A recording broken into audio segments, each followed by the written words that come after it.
Hi, I'm Dr. Neel Malhotra. I'm a dermatologist and hair restoration surgeon from Edmonton, Canada, and I'm seeing Dr. Anderson for my second hair transplant, and here's my hair journey.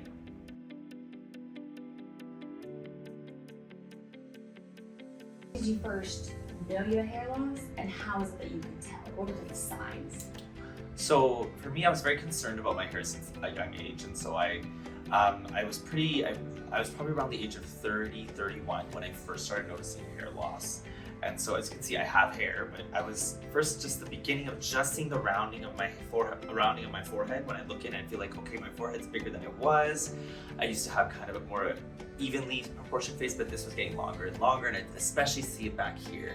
My left side was a lot higher than my right, and it was always bothering me. I never wanted to part my hair that way, or I was trying to find ways to hide it into myself. And although it wasn't, very noticeable to everyone, like I looked at it every time I looked in the mirror, and it was always like a struggle. I gotta be honest, yeah.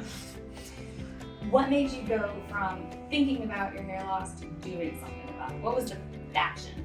It was really seeing it in photographs and really feeling like, okay, my forehead is looking substantially bigger than it was, and I just didn't like the way it looked. And I work in hair restoration, so I know what it takes and how to maintain that, and and I know what great results you can have if you really commit to treatment and medical and surgical modalities and ways of treating it. Then I was like, this is the point, I'm going to do it. And so it's really the photographs when I really started noticing, okay, my forehead's looking a lot bigger than it used to. What type of prevention do you do in addition to having had a procedure?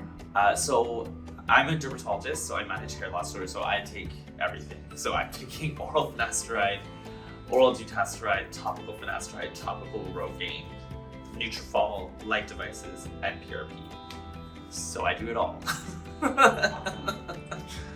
Did your family have a history of hair loss? Yes, and so that's part of the reason why I commit so strongly to these medical therapies, because they really help me keep the hair that I have, the hair that's thick and healthy looking, and it really helps me maintain any hair transplant that I've done long term, and kind of keeps it looking good as possible for as long as possible.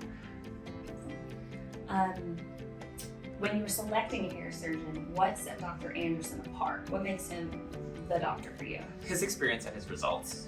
So that was kind of the first thing. So he's just very well respected in the community. I work in the hair transplant community, so he's well been known to me that way. On the national, international type of arena, he's very well respected that way. So I've heard of him and then you see his results.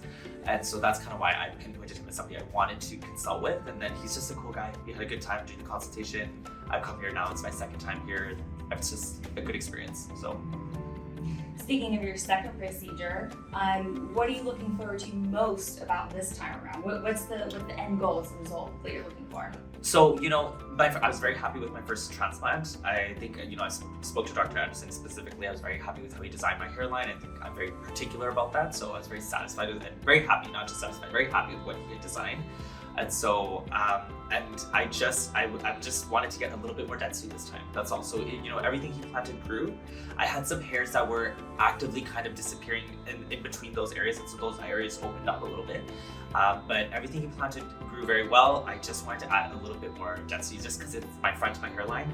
I want to be able to just kind of pull it back fully and just feel that fullness. And so it's just a smaller second transplant. Also give me an excuse to come back and see everyone again. And everyone is really cool and fun to work with. So let's double this two good things. Awesome. When you were contemplating your hair surgery, did you talk to family, friends? Did you get any secondary opinions, or is this something you took on your own? I knew what I wanted to do, so I just went for it. Excellent. Yeah. If you were going to give advice to people who are considering surgery for the first time, what kind of thing do you have that's unique? Don't let the concept of surgery make you shy away from being happy about your hair. I think that really understanding that this is a procedure that's become so sophisticated and has become so streamlined and so effective that don't shy away from things worry about pain or discomfort. Like if you're going to a good surgeon like Dr. Anderson, he's excellent with anesthesia. The whole procedure goes very smoothly, great staff, and you're in good hands. I think that people get a bit shy from it, but you can get really good results that you can maintain really long term, and you can be very happy. So why not do it sooner?